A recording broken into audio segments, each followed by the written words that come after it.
Big Fork Brands brings bold bacon sausage, paleo pork jerky, and Chicago-style sauces to your table. Enjoy rich, smoky flavors made with sustainable ingredients and chef-crafted care. Enjoy an exclusive 20% discount with our promo code DNZ. Find them at bigforkbrands.com. That's 20% off using our promo code DNZ at bigforkbrands.com.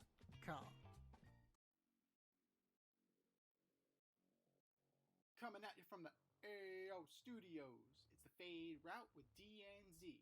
Here are your hosts, D and Z.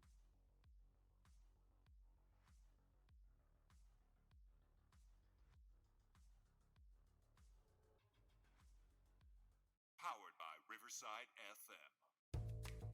Coming at you live from the AO Studio. It's the Fade Route with D and Z. I am D, and we've got a great show for you today. Yes, we do. Daniel Jones fractures his fibula. Myles Garrett is approaching the sack record. And there's been some interesting signings in baseball. But we begin today's show with the Chiefs and the Cowboys, who played on Thanksgiving in a must-win game for both, right?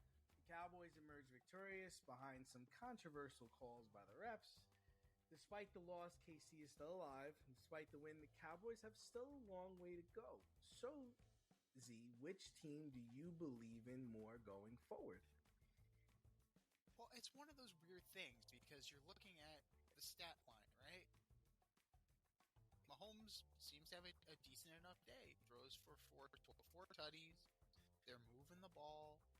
But that game never felt in doubt. Never ever did the game feel like it was in doubt. Like, never did it feel like the Chiefs were like a serious contender in that game. Like the Cowboys had all the momentum. It felt as if the Cowboys were the team with the expectations, not the Chiefs, not the team that was the defending AFC champion. The Chiefs, they look slow. They look outmatched. The penalties, the sacks, the line problems persist. And that's going to bite them in the ass. We've been saying it for years. The line is the weak spot, right? Mahomes is running for his life. That's why Mahomes has to make all these great plays. It's because his line can't protect him. So he's got to scramble. He's got to do all these things and make him look superhuman. Kind of like Lamar. Like Lamar has to run all over and make these backyard plays. Hold yes, on. because he's athletic. Yes, he's because he can't stand in the pocket because they're gonna kill him. I don't know if his line is as weak as some other lines in the league. I think last year they just had a left tackle issue, right? This year, their guard was out for this game, which was not helpful. Who going against Quinnen Williams and the guy from the Dallas guy from Green Bay. I think the issue with the Chiefs is more on Patrick Mahomes is that he doesn't trust all his receivers as he's trust receivers in the past and trusted his skilled players. You know, a lot of times he's prolonging the play because he's not hitting his back foot and letting it rip. It doesn't look quite right. He's not so confident the guy's going to catch it. He doesn't maybe like the look, you know. And we saw a lot of drops. We saw a lot of drops in that game. Kelsey dropped the ball. Rice dropped the ball.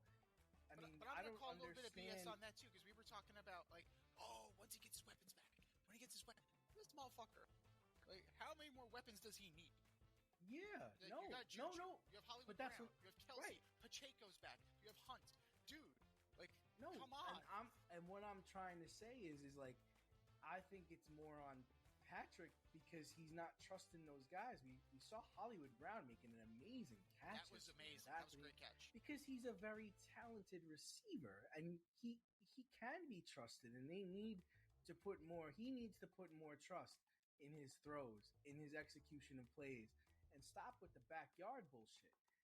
Kelsey made a nice catch, but he also missed one. Rashee Rice was their guy yesterday, and although he had on Thanksgiving, and although he had a really good day, he left some points out there, man. He dropped 2 or 3 balls that he should have caught. I like the kid Thompson. I think he's a very good player. I like Juju. I think he's a good possession receiver. So They've I'm not never gonna been able to get Juju into the mix here. Like I'm since not- he's been there. I'm not gonna put this on their line because compared to some other lines, his line is pretty damn good. I mean, I'm pretty sure Thuney is still there. I think Thuney is one of the best players in the league. If I'm not mistaken, Joe Thuney is still there. Then Juwan Taylor is there. Caliendo had a key hold. They're not. The problem with them is that they can't handle speed, and I think the Eagles really exploited that. Like, they're good on technique, but you're going to blow by them, and it's going to be a hold every time. Oh no, he's with the Bears. Thuney's with the Bears. Yeah, Joe Thuney's with the Bears now. He's protecting Caleb Williams, and we'll get to them in a second because we're going to talk about the Cowboys. The Cowboys are peaking at the right time, and I know you're not the biggest fan of Shoddy. I know that you and him are on the Christmas card list, but he has done a really good job as a head coach. Like, I am surprised at how good Brian Schottenheimer has been as a head coach because we both picked that team to be in dead ass last, right? Looking at that team, right? Oh, Javonte Williams. Like, Javonte Williams has been a stud this year. George Pickens has really established himself as a number 2. Now, did he get away with a couple of OPIs? Probably. He probably pushed off once or twice. But you know what? He made the most of it, and the refs are going to call what the refs are going to call. You just play. You just play. It's not going to be, you're not going to say, "Oh, I really pushed off." It's okay, ref. We'll do it again. No. But I think offensively, they're scoring. Yeah. Right. Ferguson looks like a stud. They really can't. They can't be stopped. You have Pickens, Lamb, and a healthy Javonte Williams running the ball. They made some key trades, right? They went and got Kenny Clark. They went and got Kenny Clark, Quentin Williams. They went and got the linebacker from the Bengals, Wilson. I believe. Wilson. So they made some moves. They're never out. Let's look at it this way, Z. They beat the last 2 teams that were in the Super Bowl. They beat the Eagles and they beat the Chiefs. So they have to be considered contenders, right? Yeah. Now, the Eagles lost again yesterday, so good job on you. You got the Bears. You picked the Bears over the Eagles. That division is now within striking distance. At the beginning of the year, like, that seemed like almost a metaphysical certitude that the Philadelphia Eagles were going to take this division, right? We were talking about who's going to come in second. Right. It's a reality. Sure. The Eagles are in trouble right now. Yeah, I don't really know what's going on there. They were calling for the firing of their offensive coordinator, Joe Petrullo, I think his name is. But they were, the fans were calling for his his papers yesterday. I got to agree to a certain extent, but then looking back at the tape, there were some plays where Jalen Hurts drops back and there are guys open and he throws the ball into the ground. I don't really know. Listen, I know what Jalen Hurts is capable of. I mean, I've seen him play against the Chiefs in the Super Bowl and score all of the Eagles' points. He scored all of them. Like, he put the team on his back and did everything. He even scored a touchdown for the Chiefs because he fumbled one of the balls. But I mean, sometimes, like, I was traveling yesterday and they're approaching halftime and I'm like, what is happening in this game? Why don't you guys have any points? Saquon Barkley, what the fuck? What the actual fuck? Dude, it was another game that felt dead in the fucking water. Like, it's 10-3. And it feels like it's 30-3. It feels like I was watching Lupus. The fans started leaving the game with 6 minutes to go to the game, even though the Eagles were only down 2 scores. Fans were leaving. And it's like, I don't know if their offense. I think the only thing I can think of, cause sometimes this happens, is that the offense is predictable. That's the only thing I can think of is like, what we know what you're gonna do. We know what you're going to call. We're ready for every single play on your third down packages, your second down packages, because you have limited play calls on those downs. So you have 5 or 6 plays. Like for instance, the Chiefs. The Chiefs have a plethora of plays that they call on all of their down and distances, 2nd and 12, 3rd and 9, and their goal line is just unstoppable. When the Chiefs are on the goal line, good luck, But with the Eagles, the only thing I think of is you have 5 or 6 plays that you're calling almost every 3rd and 10, 3rd and 9, 2nd and 12, and teams are hip to it. When they see the alignment, when they see what you're motioning to, they're ready for you. Yeah. The other thing I'm going to say, and this is probably not going to go well, is that I don't think the offense works best when it runs through A.J. Brown. Thank you. And that's what they've been doing the last 3 or 4 games. The offense works best when it runs through Devonta Smith. I'm sorry. That's just the best. I am going to push back on that. The offense you want it to run through Barkley. Saquon motherfucking Barkley. Yeah, you could say that, Z, but I think, he had a really long run last year, and the goal might be to preserve him a little bit, which I can get on board with to a certain degree. So you right? think you're saying they're playing rope-a-dope, and in the playoffs they're going to unleash Saquon? Is that the plan? No, I don't think they're gonna. I don't think that's gonna be the plan. I just think that dude carried the truck last year, and they won the Super Bowl. If you made him carry the truck this year again, he's gonna get hurt, man. We're trying to prolong his career. We want him to stick around a while. We can't put it on his shoulders. He's played every game. He's played every game this year, and he's probably going to play every game. So coming up, Giant fans, about time. Good for him. Coming up, the Cowboys have the Lions, the Vikings, the Chargers, the Cowboys, and the Giants. I am not going to believe what I'm going to say, but I'm pretty sure they can win all 5 of those games. Yeah, I think they can.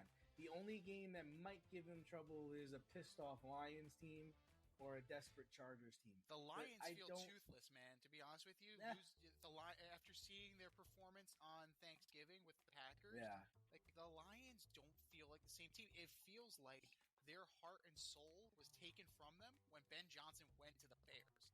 But here's the deal with the Lions, though. They have Jahmyr Gibbs. They have the X factor. That guy can score. He's having a Saquon-type year, so he could win them games, especially against a Cowboy defense that isn't the best, right? I mean, we saw the Chiefs go up in that game, and and the Bears are another story. I don't know how they're doing this with fucking smoke and mirrors, but they're beating teams. We have to consider them a legitimate contender. This year's Commanders. They're How did top the Commanders in the do it last year? Jaden Daniels. Exactly. How are they doing it this year? Caleb Williams. I don't know. Caleb you Williams. think so? I really? do. He's not. I saw him play a little bit yesterday, and he fucking still misses guys, man. Like throwing the ball out of bounds over people's heads. Like you really think it's him, huh? Here's the thing. I think the offensive line has improved by leaps and bounds. That gives him extra time. Yeah. In Eberflus's offense, he was getting creamed. Now he's getting that extra second. He's floating that ball up, and Loveland's making the catches. Komet's making the catches. They're moving the ball. The Eagles look totally overmatched against this offense. That defense was spread out because DeAndre Swift showed up. Oh my God, we had a DeAndre Swift sighting.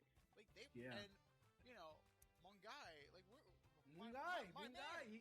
He has them. I'm pretty sure he has he's leading rookies in touchdowns, I think, or something like that. This Bears team is good. It's just it's this year's Commanders. It's but how does that translate moving forward? I don't know. Can they get through where the Commanders couldn't last year because Jaden Daniels got hurt? I don't know. But as far as I don't think they can go into LA and beat the Rams. No, the Rams are still the team to beat this year. Absolutely. I don't think they can go into Seattle and beat the Seahawks. I'm going to push back on that because Sam Darnold is their quarterback. We're seeing Sam turn back into a pumpkin. But the Chiefs, they're predictable. You're absolutely they try to keep everything between the numbers, and I think that's going to be their downfall. The Eagles their offense is so conservative. They're playing their games on Fox News. It's absolutely ridiculous how conservative that offense is for the amount of weapons they have. The Cowboys, they play loose. They play fuck it, let's just go. And I can't believe I'm saying this as a Giants fan. That might actually win them the division this year. So to answer your question, which team do you believe in? I feel dirty. I'm going to take a shower after the podcast. But I believe in the Cowboys. Wow. I believe in what I'm seeing from them boys. Like, Yeah. that's disgusting. Sorry. Yeah, I'm gonna agree with you there. I believe in the Cowboys too because last year the Chiefs were winning all the one-score games, and this year they're not winning all the one-score games. So that's the thing, and you can never count Kansas City out either, but No. you can't count Dallas out with those two receivers. As long as Pickens and Lamb are healthy, they're gonna be in every game. More Labs Morning Recovery is the #1 alcohol recovery supplement that helps you wake up clear-headed and refreshed. Clinically proven and trusted by thousands, with 20 million plus bottles sold and a 4.9-star rating, it works. Try it risk-free. Enjoy an exclusive 25% off discount on any product using our promo code DNZ at morelabs.com. That's 25% off using the promo code DNZ. Morelabs.com. All right, so it's been revealed recently that Daniel Jones is playing with a fractured fibula. Brilliant. This comes out as the Texans come to town with the #1 defense in the league. So, will Jones survive this game, and will the Colts even make the playoffs? I don't even think they're going to make the playoffs looking at their schedule. So let's look at their schedule real quick. You're talking about Texans at Jags, at Seahawks, versus the Niners, versus the Jags, versus the Texans. They lose all those games. They're going 0-6. They're going 0-6. Wait, did you say Seahawks? You said Seahawks, I said right? Seahawks. They're going 0-6. Seahawks, 49. They're going to lose all those games and miss the 0-6. playoffs. It's unbelievable. It's Now- crazy. Especially now that we know this guy's got a fucking fractured fibula. They might break his leg in half tomorrow. It's Or- like yeah. it's like remember the Titans. You blitz every down. They Yeah. do not gain another yard. I But- don't. They have, I believe, Danielle Hunter and their other Will Anderson. lineman, Will Anderson, Yeah. are number 3 and 4 in sacks this year. Daniel Jones is a dead man. Dead man. Dead man walking. But Keep you know what? rolling, Like, rolling. what did I text you? I texted the group chat with you and Danny the other day, and I said, "Smart hero or stupid? Like stupid, tough or stupid? Dumb. That is dumb. Well, you have. But who is that on? Is that on him Ste- or is that on the coach? It's completely on Steichen. Oh, okay. Yeah. I mean, like you're gonna want you're an athlete. I was an athlete. Like you always want to help your team. Like on a fractured fibula, maybe not, but you always want to help the team. Shane Steichen has to look at that quarterback room and say, we got Anthony Richardson, who we know can't play. We have Riley Leonard, who I've never seen play, and we got this guy on one leg. Leonard. Let's take Riley. You're gonna take first team snaps. Like DJ, go heal up for a couple weeks. That is on Shane Steichen, absolutely. They but might be able to win one of the Jaguar games. They might, but the Jaguars could cough it up. They absolutely could. If they could But- pick off Sam Darnold, they could possibly get the Seahawks. they have to go to Seattle, That's though. a tough match. That's a tough match. In December. Completely a tough match. But No way. in reality, it feels like 0-6. And it They feels like might be able to beat the 49ers. They might be able to beat the 49ers, but they're not beating the Texans. I'll put my whole radio career on. They're not winning tomorrow or the last game of the year with this division. That's the way. The other thing is that all the teams are in contention for winning the division and making the playoffs. These are all meaningful games. It's not like a laugher. And the same thing for the 49ers. They need that game. The Seahawks they all need these games. Everyone's going to be putting everything they have into this. That's the thing about this. And like you had it. And if they are going to do this, and it's a very tough road ahead, you gotta lean on Jonathan Taylor even more, which means the other teams know that you're leaning on Jonathan Taylor even more. It's like Now this is where Steichen is going to have to get creative. I know this may not necessarily be his strong suit, even though he is an offensive mind, right? He was the offensive guy, Gannon was the defensive guy coming out of Philly. This is where you earn your money. okay, my quarterback has a fractured leg. How do I get the other guys involved? Is it a wildcat? Like, is it something? What do I have in my book of tricks? What do I have in this little gadget system? What can throw defenses off? Because they're just going to pin their ears back and they're going to try and kill this guy. Like that's the... Or they're going to flush him out of the pocket and then make him run to further exacerbate the injury.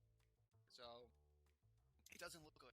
It absolutely does not look good for what was initially a darling team this year. Like, they were a pleasant surprise, and Daniel Jones, Indiana Jones was looking like an MVP candidate. Now all of a sudden that, the teams that we thought were sure things, like, even going back to the last topic with the Eagles, like, teams that were sure things, now all of a sudden it's a little precarious. And teams that we thought were, like, afterthoughts, like, like the Jaguars, like the Texans after the start they had, like, we wrote them off. Well, they didn't write back, as Geno Smith said, and then he just gave me an obscene gesture. So they haven't had a meaningful win in a month. No. The last time they beat a team of consequence, they beat the Chargers 38-24 But are the on Chargers October a team 19th. of consequence? Compared to the Falcons, compared to the Titans, compared to the Cardinals, compared to the Raiders, yeah, they are. I mean, these are teams that they've beaten. That puts them at 28 if we were doing a power ranking. Something like that. But yeah, I mean, yeah, I don't really know. I mean, your quarterback room is that bad. I don't know how long it takes to come back from a fractured fibula. I mean, I've seen Omarion Hampton fractured his ankle, and he's been out since October, and he's not playing this weekend. He's going to play next weekend.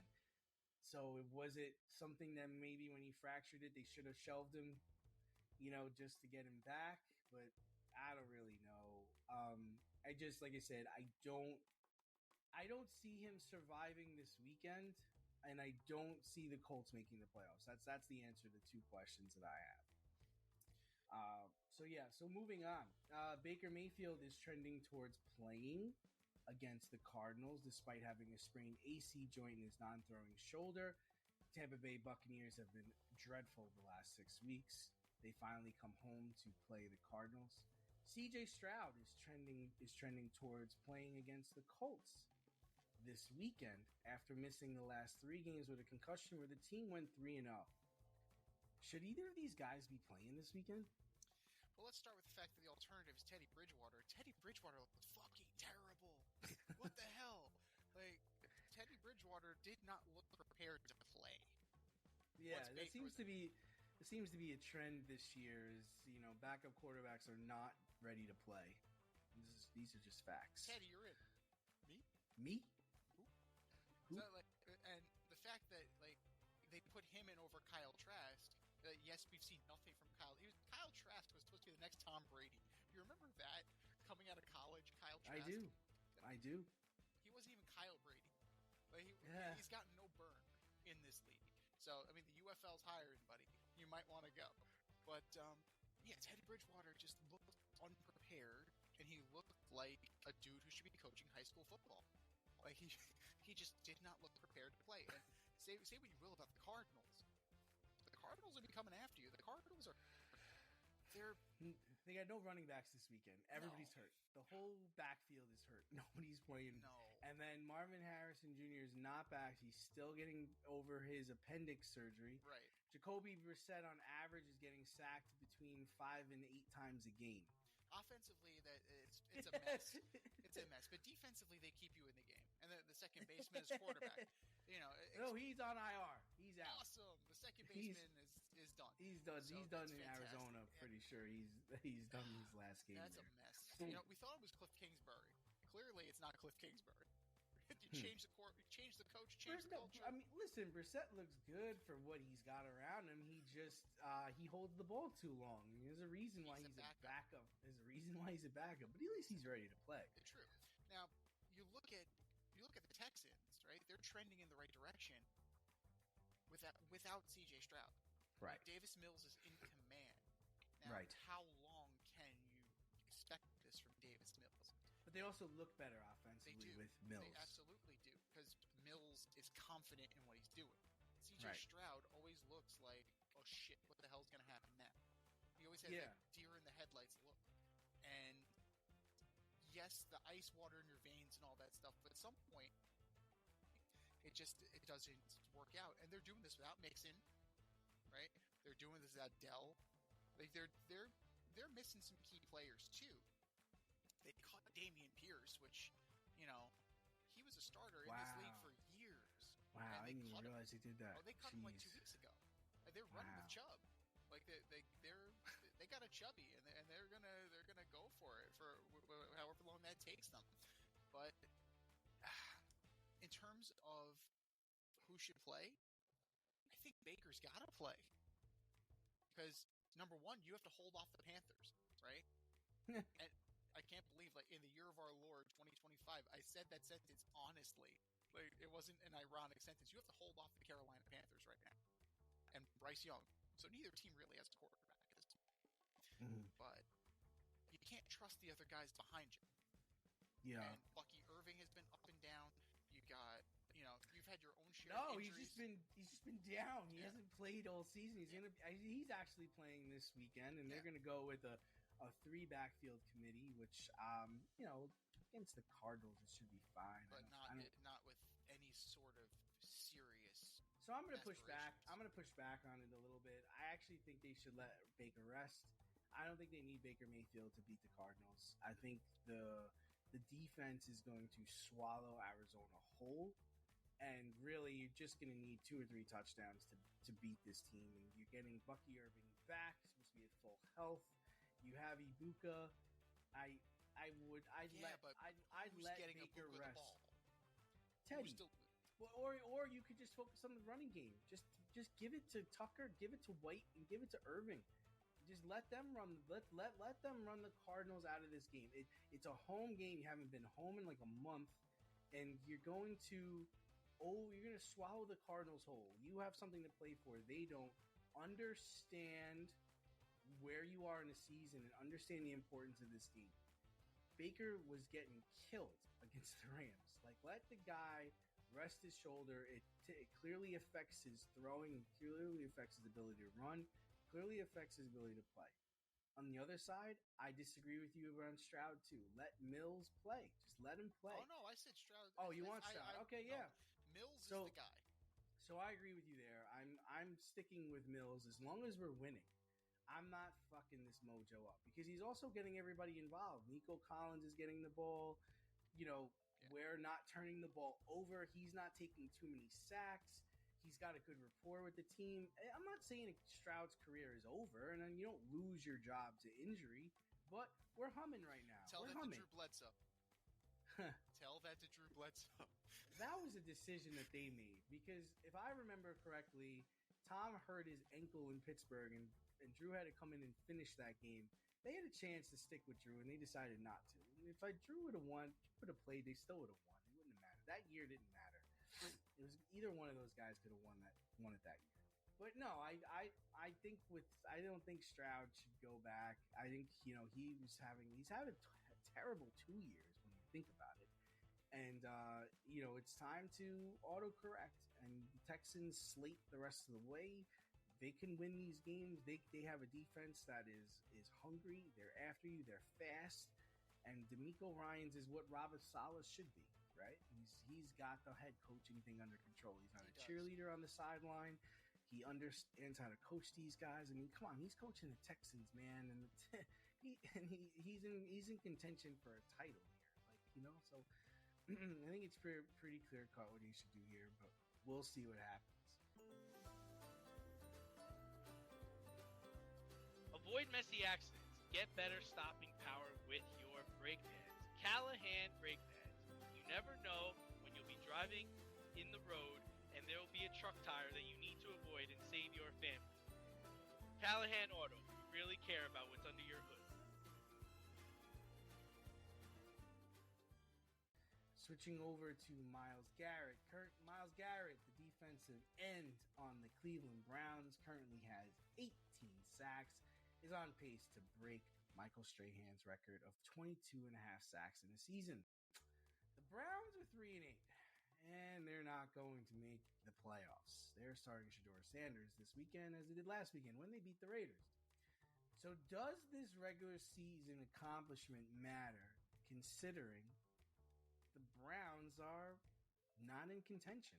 Seems like the guys who hold this record, their teams are never in contention. If I remember correctly, Michael Strahan broke it in a season where the Giants didn't win the Super Bowl or go to the playoffs. And before that, Gastineau was on a terrible Jet team. If I got my record correct. Yeah, so 4 years, 160 million, 21.5 mils, signing bonus. That's what Myles Garrett signed up for. This is what he signed up for. Remember, he was Micah Parsons before Micah Parsons was Micah Parsons. Get me the fuck out of here. You guys aren't serious about winning. And then they paid him. And now, this is what you live with. This is absolutely what you live with as Myles Garrett. You got your money, now this is what you have to deal with. Unless you pitch another fit and you get moved. Yeah, this is a meaningless deal. This is absolutely a meaningless deal for everybody besides Myles Garrett. It doesn't make the Browns better, clearly. Right? Mm-hmm. Great. You have all He's having like an MVP type season, you would say, but his team is not in contention, so it doesn't really matter, right? So, but if this was baseball, he'd have a shot, right? A-Rod won MVP on a last place team. Like, right, that has happened, right? If you're so prolific and you can't be denied, if you're on a dog shit team, you can still get contention, right? I don't think we're in a position like that in the NFL, right? I would give it to Jonathan Taylor before I give it to Myles Garrett. Okay. But Jonathan Taylor's at least contributing to wins. Myles Garrett, what are you doing? Like, what are you doing? What are you doing? You're keeping it close. Thanks. You're keeping it close. Yay, bully for you. Bully. Bully. This is what you signed up for when you took that contract and you backed off of your stance that you wanted to leave. And at the end of the day, no one's going to give a shit because in a couple of years, Micah Parsons is going to break that record. Somebody we don't know about, somebody who's coming out of college is going to break that record. Like, who's to say? Like, it's a record that, I mean, the sack stat is only about 40 years old. So let's think about that. Like, in reality, the sack is like the closer. It's relatively a modern invention. So if we went back in time, a guy like Jack Tatum, a guy like Deacon Joe, they probably have a lot more sacks than we've given them credit for because the stat didn't exist. So at the end of the day, you were in last place. They'd be in last place without you. Congrats on all the sacks, man. Like, I'm sure you have incentives in your contract that get you some more money based on that, but at the end of the day, you are what your record says you are. A really good player on a dog shit team. Yeah, I mean, I've made it known that I don't appreciate the fact that Strahan has the title right now because I don't think he's the all-time sack leader. I still think Mark Gastineau is the leader. Favre laid down on a play and kind of gave that away, which was not right. And Brett Favre is a shit human, so it is what it is.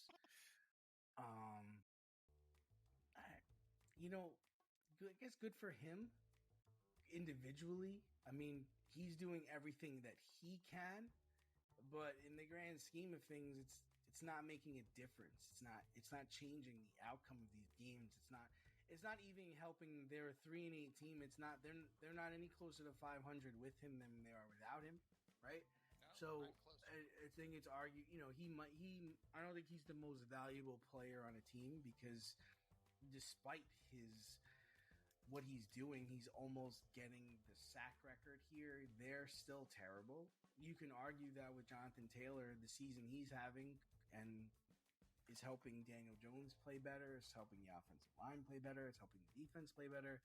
The Colts are top of mind, top of conversation.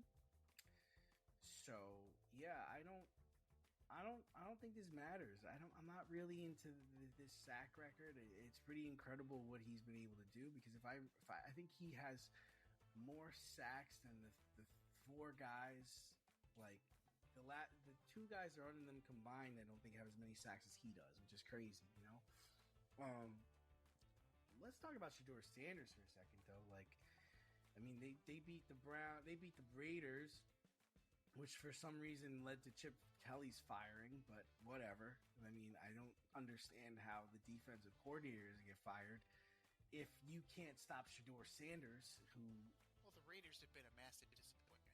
Absolutely. We thought that bringing in, Geno with Pete Carroll, Chip Kelly is going to invigorate that offense. Like, it looks like the same old Raiders. It doesn't matter who the fuck is coaching that team. I think it has to do with talent, right? I don't... Genty just doesn't seem like he's having a good season. And I don't know if that's because of the Raiders' offensive line. I don't appreciate his stance before every play. He doesn't really get set. He doesn't get ready to explode through a hole. He stands up like he's Michael Myers in the backfield. Wide receiver wise, who is he throwing to? Tyler Lockett, who couldn't get really onto a team this year. The guy Jacoby Myers wanted to be traded, so that was useless. And then he did get traded. I think he went to the Jags. So who is he? And then Bowers. Everybody's keying on Bowers. It's like, we know this is your guy. We're just gonna take him away. And what are you guys gonna do, right? Right. I do think Chip Kelly is a brilliant offensive mind when he's given the tools, right? He's given him Marcus Mariota. He's given guys that are agile and quick, and Jeremy Maclin and Deshaun Jackson and Michael Vick. Yeah, he could run a pretty damn good offense, but you're giving him, a pocket passer, possession receivers. It's not going to happen. As far as Shador is concerned, I'm glad they won. I mean, good for you guys, but I don't think he's going to have as much success this weekend because, again, now there's a tape on you, Yeah. and teams are going to be ready for what garbage you throw at them. Because, buckle up, my friend, because the 49ers are coming to town. So, that could be a little painful. He's got the Titans, then he goes to the Bears, death. Bills might have some success there. Steelers, death. Bengals, So, he could get his trade value up, but this is what he wanted, right? He wanted to play in Cleveland. There was an opportunity for him to go to Baltimore, and he shat on that, and he wants to be a Cleveland Brown. So, kid, go out there and be a Cleveland Brown. I think he wanted to be anywhere that would pay him top 5 money. I think that, at the end of the day, like... Why? You think money matters to him? Money matters? I think he would have gone anywhere. To go from top 5 to top 150, like, that's a huge difference. And you know what? The money doesn't hurt, man. And Shaq famously once said to his kid, right? It's like, we're rich. No, I'm rich. I don't know if Theon sees it that way. I don't think LeBron sees it that way either. I don't think I know there's a lot of players and actors and actresses that say that, and they mean it. I don't know if Theon... At some point, you have to make it on your own, right? Like, we've had to make it on our own.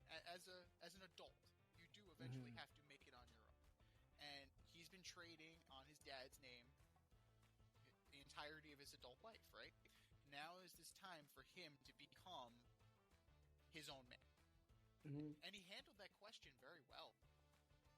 He actually handled that question very well when they tried to bait him into a situation where he was going to talk about Dylan Gabriel. They baited him into, or Stefanski possibly sandbagging him. Handle it like a pro. Like, this is exactly what you need to do as a pro to show that maturation process. Now, that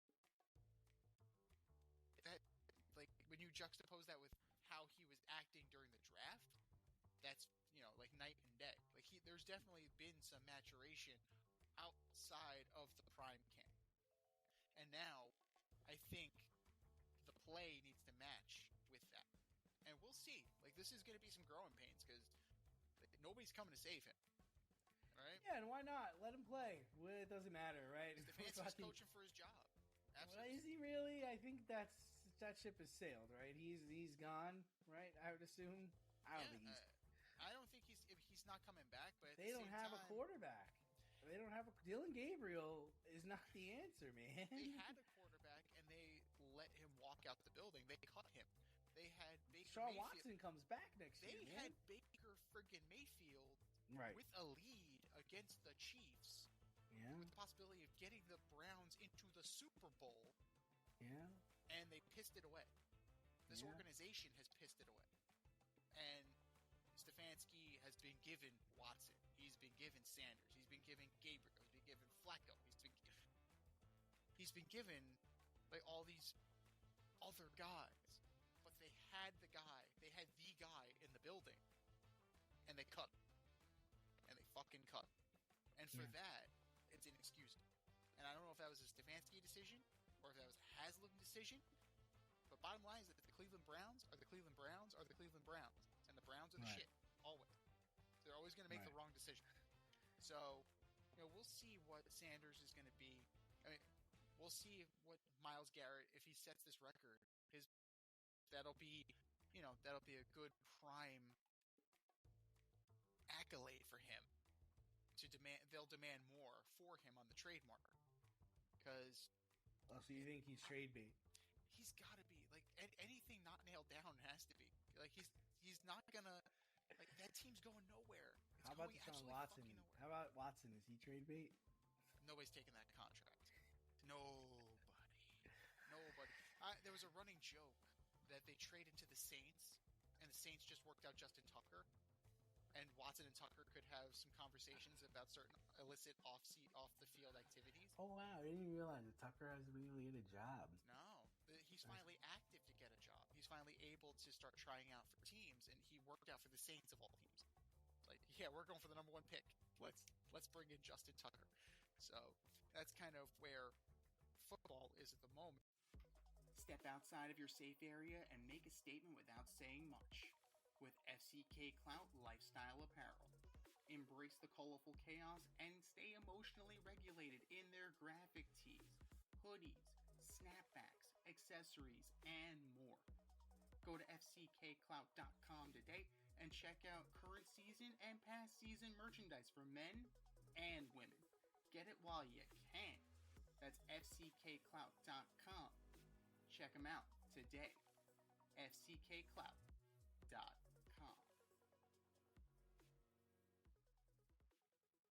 We're in the middle of football season, but let's talk about baseball. We have some hot stove movement, right? Black Friday was here. Like, I hope you got your deals on your TVs and stuff. You didn't get locked up. But a player who did get locked up was Dylan Cease. 7 years, $210 million. And a player that's negotiating the terms of his release or his buyout is one Mr. Tony Wage Theft. Anthony Rendon and the Angels are working towards the possibility of him being bought out of his final contract so he can retire.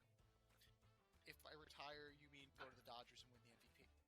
And then last but not least, you have the Mets eyeing Framber Valdez in free agency.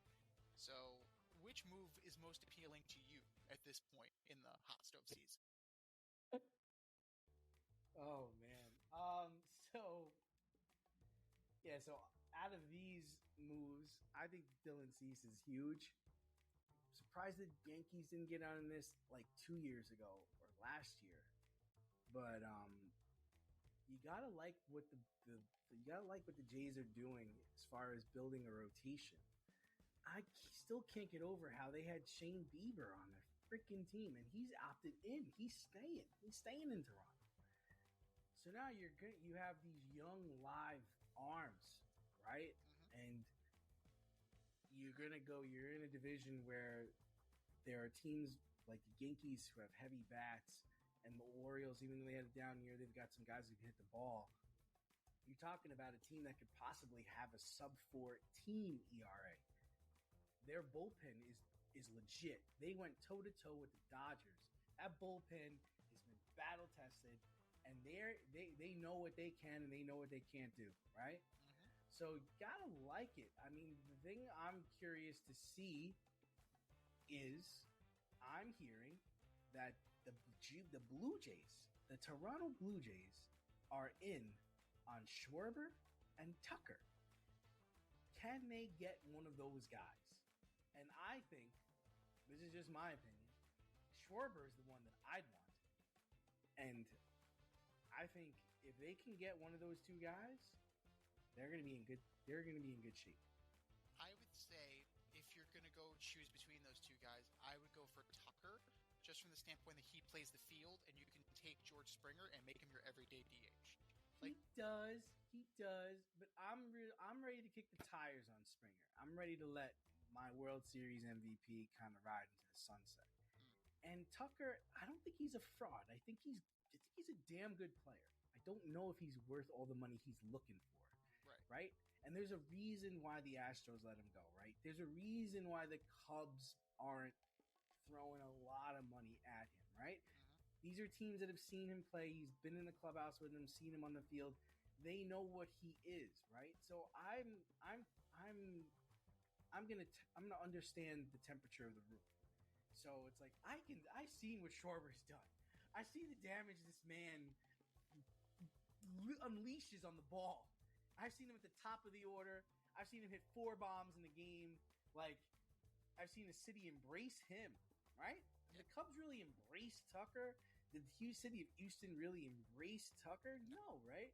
So I don't, and yeah, I agree with you. He's a fielder, and that's wonderful. But don't I have Santander? Don't I have somebody else to play right field? He was an absolute waste of money. And if I were the Blue Jays, I would probably try and move on from him as a buy low kind of guy. Trade him to the Mets for McNeil, like something. Like you would, you're gonna. It sounds like Nimmo is gone. Nimmo is gone. Like we'll talk about that in a second. We got to add him to the fucking list here. But you're bringing Dylan Cease, right? 7 years, $210 million with some deferral. So it takes it down from $30 million AAV to about $26 million AAV. So you do have some more money to spend, which is where the Tucker and Schwarber conversation is. But you have Savage. You have Gosman. You have Bieber. You now have Cease. You have Barrios, who's coming back. Like, holy shit. Holy testicle Tuesday. Jesus Christ. Now, if they could get somebody for that bullpen, yes, the bullpen is good. But if you just don't have Jeff Hoffman, like if you have somebody else, Edwin Diaz. Yeah, as much as I hate to say it, I think Alonso's gone. I think Diaz is gone. I think McNeil is gone. Like, I think that team is being dismantled. So Edwin Diaz can probably be had. My concern with Cease, my concern with Diaz in Toronto is that ball flies. And Cease in particular gave up 21 homers last year. Like, he's constantly in the top of the league in terms of home runs allowed. Yes, making sure their solo homers are important, but still, that ball's going to fly in Toronto. I could see it could be 30, 35 home runs the way with his stuff. And he always has that up and down year. He's this generation's AJ Burnett. AJ Burnett. Really? He is up, down, up, down, up, down. 2 solid seasons, 3 mediocre, and then a really good one. But that's kind of who Dylan Cease is. Now, how much of that because he was on the dog shit White Sox? Don't know. We're going to find out now because he's actually, like Crochet, he's on a good team. And we're going to actually see what these guys can do. For comedy purposes, Anthony Rendon played fewer games than Ted Williams did during the span of World War II. Like, because, Ted Williams, was fighting. So you're saying I'm a bitch. I'm saying that you had a problem with injuries, Anthony. And Ted Williams fought a war, came back, and still played more games than you in this same stretch of time. So that's pretty embarrassing. The one highlight of his Angels career was him hitting a home run from both sides of the plate in a blowout. So you showing up the other team by batting left-handed. Do you think they're going to have like a thank you Anthony Rendon ceremony when he retires? Will there be an Anthony Rendon day in Anaheim They'll or hand out Los Angeles? Everybody gets a wheelchair on the way home. Everybody gets a nice thick wallet with Anthony Rendon's face on it. Yeah, like there's really that's the best case scenario that could happen for the Angels because they need to get rid of this guy. He was the highest paid third baseman in Major League Baseball last year, and he was set to be the highest paid third baseman in Major League Baseball this year. Dude's got to go. Dude's got to go. You got to move on. You got to move on from him. You got to move on from Trout. You got to exercise some demons here. You got to sage the room. And I think getting rid of that owner's contract certainly helps. Framber Valdez, he's fine. Doesn't really do anything for me as a Met fan. It's okay, right? The rotation was a problem. Only Valdez is not the answer, right? You know, they're like, oh, roll with the kids, roll with Sprout. Not ready. Roll with Tong. Not ready. Roll with McLean. Okay. So your number one next year is going to be Clay Holmes. Again, Clay Holmes. You got rid of Montas. You released Frankie Montas, so good job. He wasn't going to pitch anyway, so good job. You need to attack this a little bit more aggressively. Yes, I heard the Freddie Peralta rumors, but you know what? There's a reason why Corbin Burns didn't come to the Mets either. They didn't like how David Stearns was doing things in Milwaukee. And lo and behold, Freddie Peralta was there when David Stearns was there. So I'm sure he's going to want a little incentive to be here too. And then you're going to give up assets. You're going to have to. Sorry, you can't prospect hug. If you want to get somebody like Freddie Peralta, it's going to cost you a Jet Williams. It's going to cost you a Brandon Stroh. It's going to cost you a Ryan Clifford. And you have to be okay with that. If you want something, you have to give it up. You have to give to get. That's just how trades work. Now, you could throw money at the problem, but it didn't work. Right? See Justin Verlander. See Max Scherzer. You tried to throw money at the problem, and it got you nothing. So there's that. Valdez would be fine. I need more. And what are the Mets really doing? Because you bring in Marcus Semien, you trade away Brandon Nimmo. Yeah, it's $25 million, right? It's a difference of $25 million. Brandon Nimmo has $100 million left on his contract. Semien has $75. And That's wild, by the way. Yeah. That's fucking wild. Semien's also 3 years older. That's also a problem, right? Nimmo's in his 32, his age 33 year. Semien's going into his age 36 year. So that's a major problem. I get he plays defense. You got to hit too. Offense was a major problem on this team. So you bring in a guy who's what's Semien, a 250 hitter? Yeah, he's nothing special.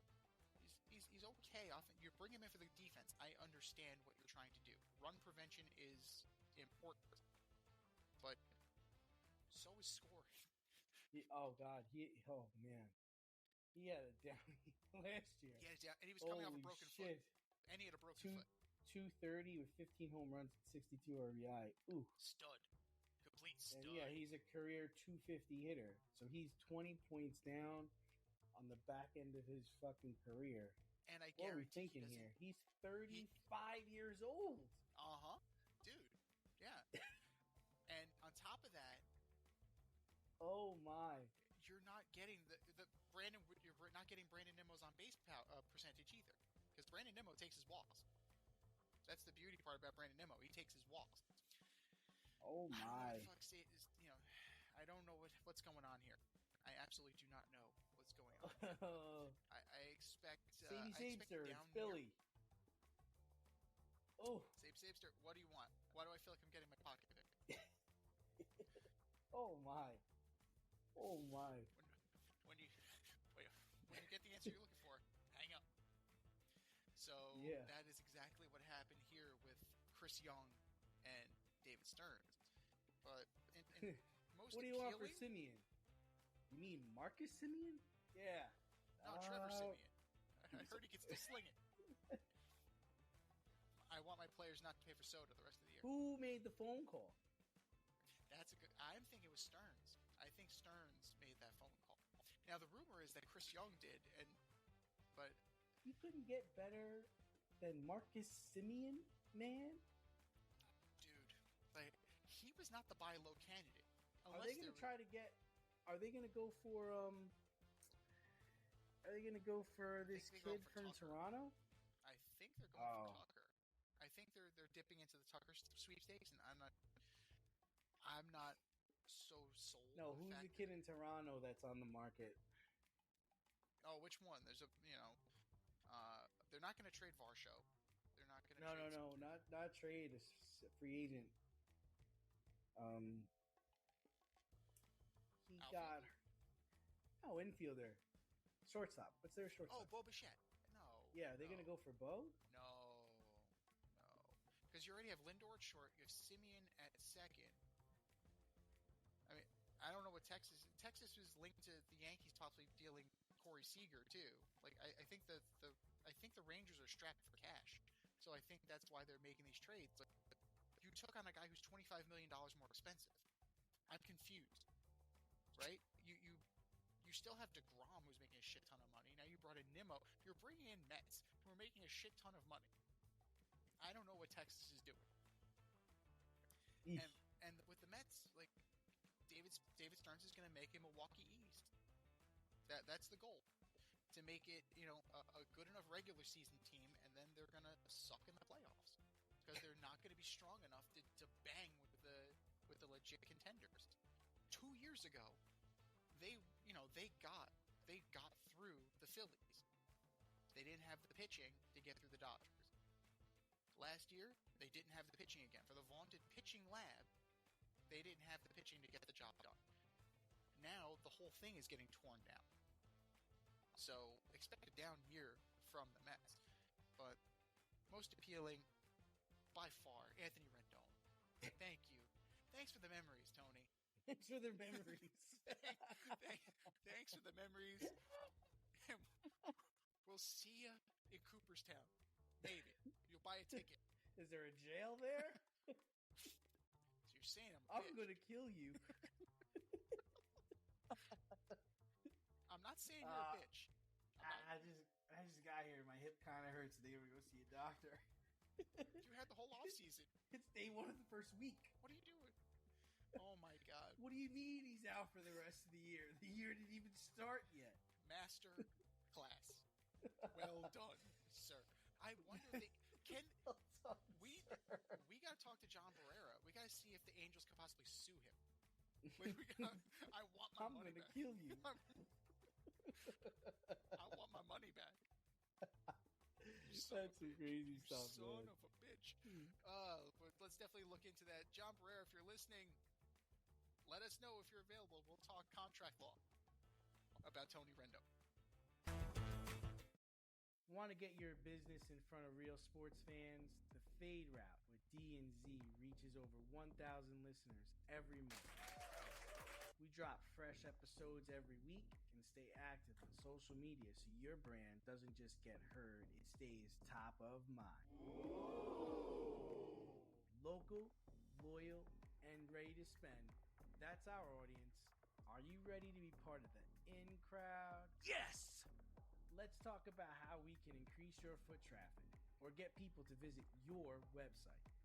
Email us today and or message us on our socials so we can find the best packages for you. You can hit us up at faderoutemail@gmail.com and find us on our socials at Fade Route Podcast. Time to run the go route. We'll talk to you next week. More or less.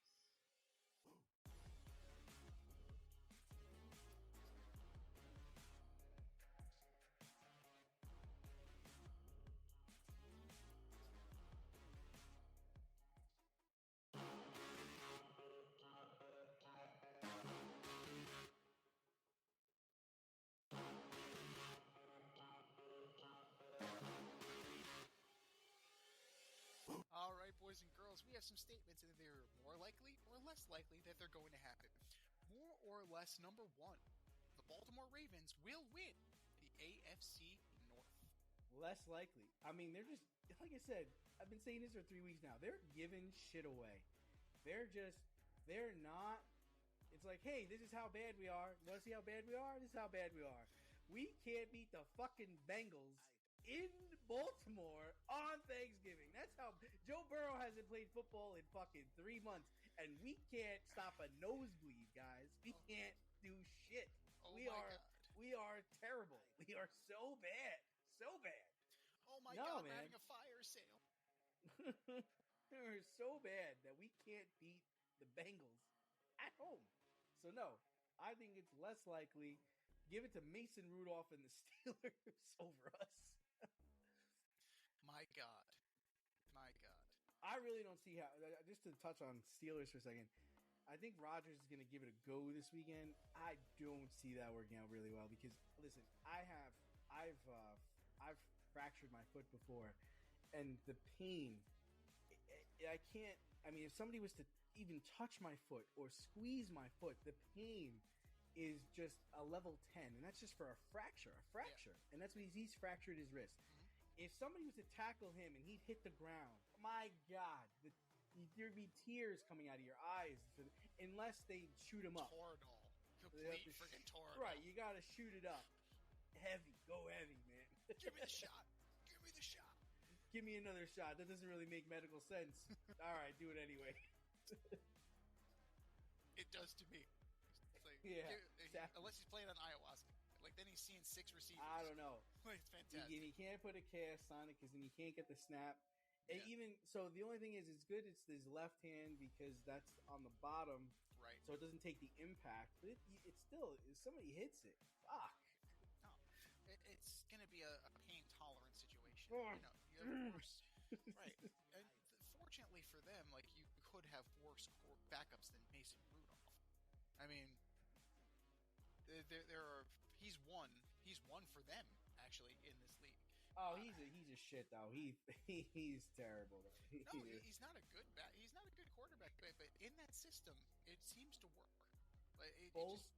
Just a little side note here: both tackles for the Bills are out this weekend in Pittsburgh. Interesting, very interesting. I'm also going less likely that they'll win the division. Now you have Steelers, Bengals, Patriots, Ravens play the Packers, and then they play the Steelers again.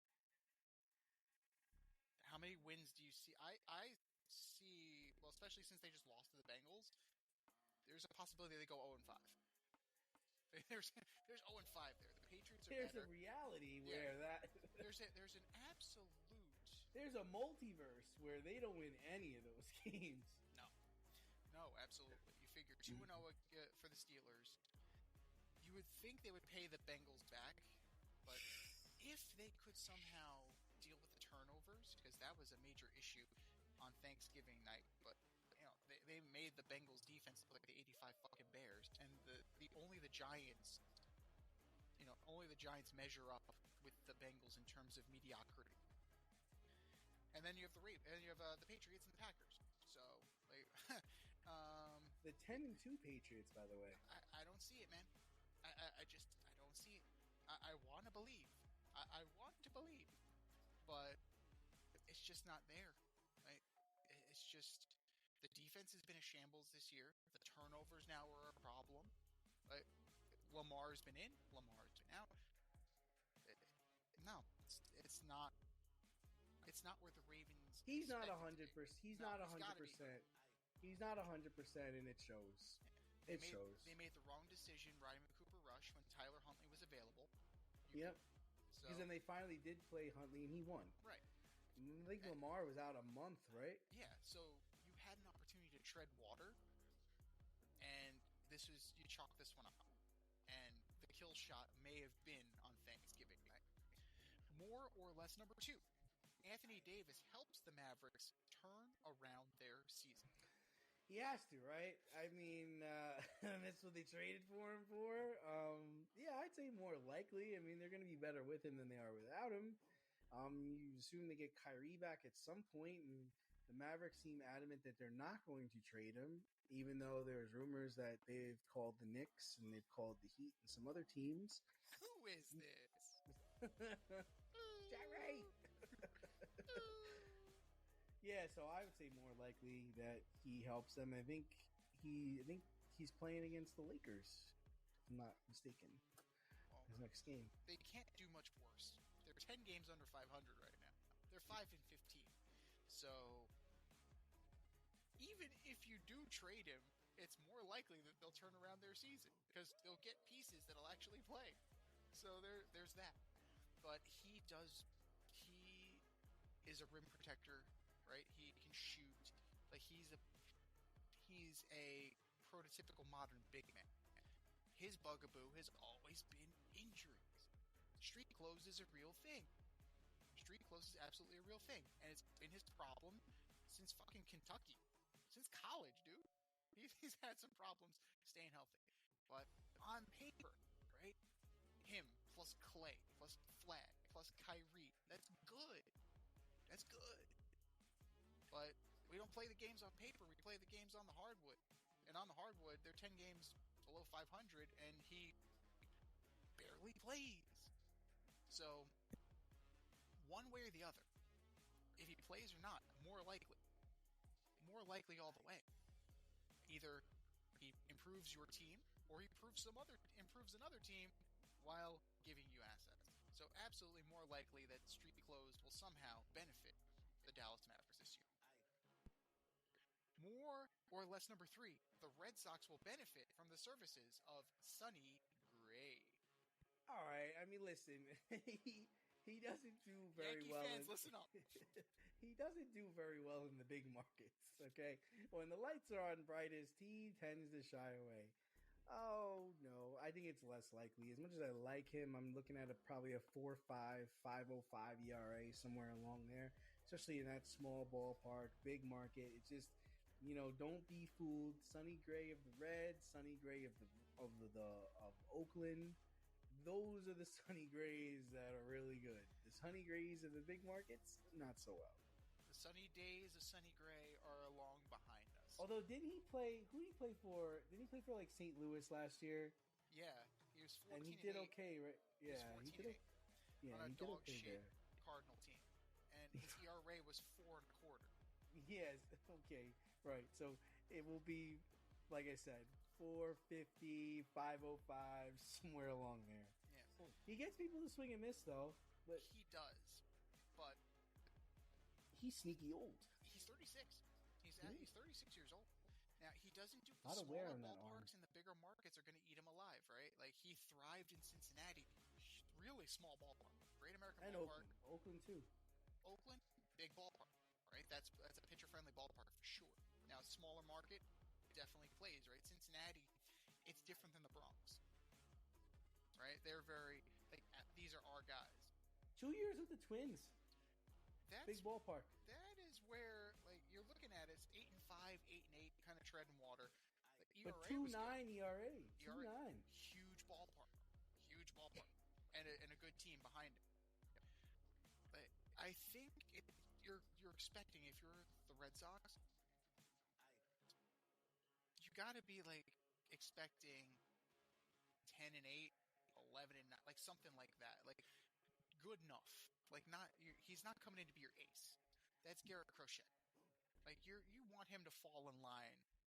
Like, Wow, based on his numbers, his similar pitchers are Darvish, Lincecum, Sid Fernandez, Jake Arrieta, Alex Fernandez. I remember that motherfucker. Wow. Mike Scott, Corey Kluber. Those are similar numbers. That's very interesting because Kluber was an ace for years. Mike Scott was an ace for years. Similar numbers through 34 years old. Lance Lynn. Oh God. Ted Lilly. Oh God. Hideo Nomo. Okay, Nomo. Like, Scott Kazmir. oh, poor Scott. That's a shame. All right, so that's okay. Sonny Gray is clearly in the good enough to get you beat category. Yep, that sounds about right. And you put him in Fenway Park for half of his starts. That ERA is going to be in the 5s, man. that porch is close by, and it's going to be very intimate. It's going to be a very intimate experience. And when things go south, and Red Sox fans are on par with Yankee fans in terms of passion, right? Cardinal fans, you're my guy, we love you. Reds, you're my guy, we love you. Twins fans, you're my guy, we love you. Red Sox, fuck you. Yankee fans, fuck you. That kind of negative energy clearly affects one Mr. Sonny Gray. So he may have a winning record, but that ERA is going to be a shambles. And it wouldn't surprise me if Mr. Gray was once again having a love-hate relationship with the fans.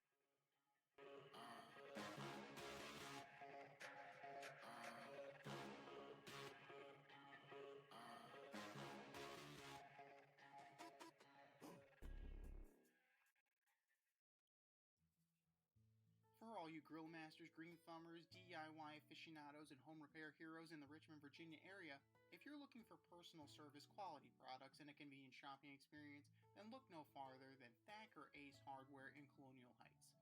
Owner Don Rackley and his team of local experts have everything you need to tackle every project around the house.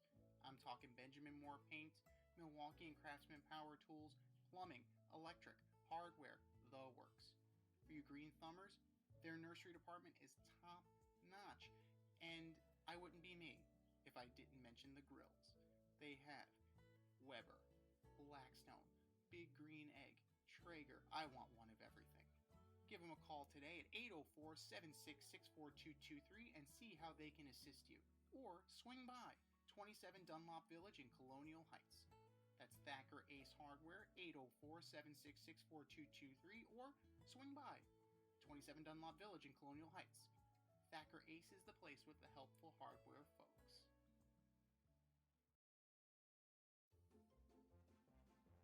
Who's the best of the worst this week in sports? The Fade Store presents the Alleged Superstar of the Week Award.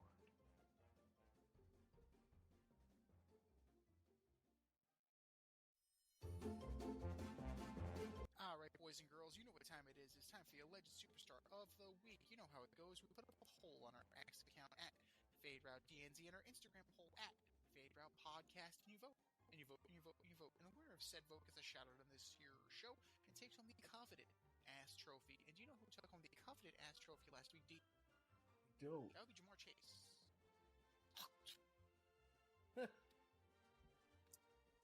Pulling that Jalen Carter. Can we stop with the spitting in the NFL? Can we please? It's unsanitary. There's a lot of spitting, right? It's disgusting. It's absolutely unsanitary. It's disgusting. Can we please? And then I'm seeing Jake Ferguson with his hand up the business end of a turkey, just like you get a bite, and you get a bite, and you get a. We learned nothing from COVID. We learned absolutely nothing from COVID. It's like, right. Jesus Christ. But that was last week. This is this week. Who are your nominees for Alleged Superstar of the Week? D. All right, so first up, I'm going to say the Buffalo Bills in their game against the Texans. Texans 23, Bills 19. The Bills gave up 8 sacks. Jesus. Josh Allen threw 2 interceptions. Thanks for showing up to that game. That's just brutal, man. That's brutal. And this is supposed to be your year. This is supposed to be your year. Yeah. And that's the kind of game you come out with? Oh, brutal. Absolutely brutal. Buffalo Bills, you are my alleged superstar of the week. For my second one, I can go a lot of different ways. I'm gonna go Lamar Jackson, quarterback of the Baltimore Ravens. Cincinnati coming to town, Thanksgiving. Joe Burrow hasn't played in a month or two, probably 3 months actually. You lose 32-14, and in that game, Lamar, you are the leader. You are the captain of the Baltimore Ravens. You go 17 for 32 for 246 yards, no touchdowns, 1 interception, 3 sacks, and I'm pretty sure you lost a fumble too. 2. Just 2 fumbles. 2. There you go. Thanks for playing. Lamar Jackson, you are my alleged superstar of the week. And number 3, the Philadelphia Eagles. Again, you've got a prime time Black Friday game. You got the shit Bears coming to town. But, the Bears are in first. But you are the defending Super Bowl champions. This is supposed to be a cakewalk. You scored 3 points in the first half of this game. You can't, good Lord. Good Lord. Saquon Barkley, 13 carries for 56 yards. Oh, but A.J. Brown got his. He got 10 receptions for 132 yards and 2 touchdowns. Good thing we started feeding him since he was so unhappy. We lose 24-15 to the Bears. This Caleb Williams and the Chicago Bears. Kyle Monangai goes for $130 and a tutty. Damn. Philadelphia Eagles, you are my alleged superstar of the week. What do you got, Z? My guy, Manungai. All right, well done. I'm going to start with Everton's Idrissa Gueye. Yes, there was a defensive mishap. The pass could not have been any worse. It was right into the middle of the field, right on the guy's foot.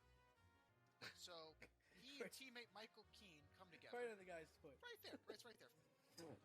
Teammate Michael Keane comes over, and they're having a little discussion. Like, okay, as players do. Gueye turns around, smacks the dude in the face. He smacks his own teammate in the face, on the pitch, gets a red card. So, fortunately, Everton was somehow able to hang on to win. So it was a 1-0 final. They're playing down because his own teammate slapped him in the face. Like, what is that?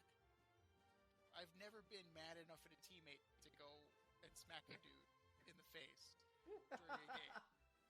I've never been in that level of a zone. I've never been in that heat of a moment. I remember when Papelbon and Bryce Harper went at each other, and Papelbon was like choking Harper in the dugout. Like, that's fun. Absolutely fun. But never on the pitch. Never on the pitch. So Idrissa Gueye, that's a new level right there. You are my alleged superstar of the week. Number 2, the Ravens in general. You talked about Jackson and his 2 lost fumbles. You also had 1 from Flowers, and you had 1 from Likely. That's 14 fumbles, and this team should have easily handled the Bengals. Easily. No, we're good. We're good. We're just gonna give them a little Thanksgiving present. Baltimore Ravens, you are my alleged superstar of the week. And then number 3, the NBA. As you guys know, the NBA Cup is still going on, and apparently the court at I heard Center about this. was almost unplayable. Unplayable. It was so slippery. And this is not from the other team. This is from Luka. Luka, who complains, he's a chronic complainer. We understand that Luka likes to bitch a lot. But when the home team is complaining about the quality of the court, that's a problem. And it's not the everyday court. Why is it not the everyday court? Because somebody had the brilliant idea of making special courts for the NBA Cup. Dumb. Dumb. Why? Nobody gives a shit. Nobody. You get nothing for it, right? You don't get the number 1 pick. You don't get an automatic playoff spot. What do you get for this? You get a banner. And you get to split some prize money. Yeah, so when Luka hurts himself because your court is subpar, hope it was worth it. NBA, you are my alleged superstar of the week. I think we said our piece. Go to our X account at FadeRouteDNZ. Go to our Instagram poll at FadeRoute Podcast and vote. And for our nominees. You're better than that. Just do better. Just do better. This has been the Fade Route with D&Z. Thanks for tuning in tonight. Catch our podcast on Wednesday nights on Spotify, iTunes, iHeartRadio, or wherever you listen to your podcast. So until next time, stay fade, everyone. Time for us to run the go route. We'll talk to you next week.